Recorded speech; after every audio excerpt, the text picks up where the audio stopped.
আসসালামু আলাইকুম। এই যে একটা এই যে ভালো করে একটু দেখাও। এই যে বুক এই যে পুরো কাঁচা আমিষ। যারা এই যে খেজুরগুলো খান, দেশে আর বিদেশ নাই, এই যে প্যাকেটটা দেখেন, ঠিক আছে, একবারে প্যাকেটটা ইনটেক্ট, খোলার পরে কিছু খাওয়া হয়ে গেছে অলরেডি,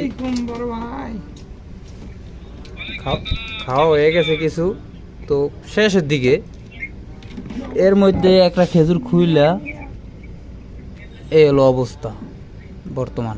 এই হলো খেজুরের ভিতরের অবস্থা, ঠিক আছে। এই যে বড় পোকাও আছে, মোটমাট মিলে আর কি এটার অবস্থা খুবই দুঃখজনক। এটা না, শুধু আরও আছে পাশাপাশি। এই রমজান মাসে যারা খেজুরগুলো কিনা খান বিশেষ করে, ঠিক আছে, যে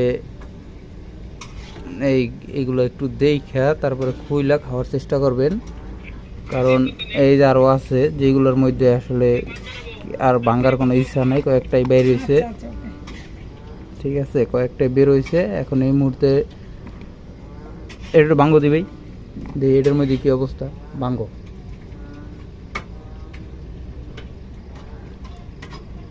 খুলো তো, এইভাবে খুললে হইবে, দাঁত দিয়ে কামড় দিয়ে খুলে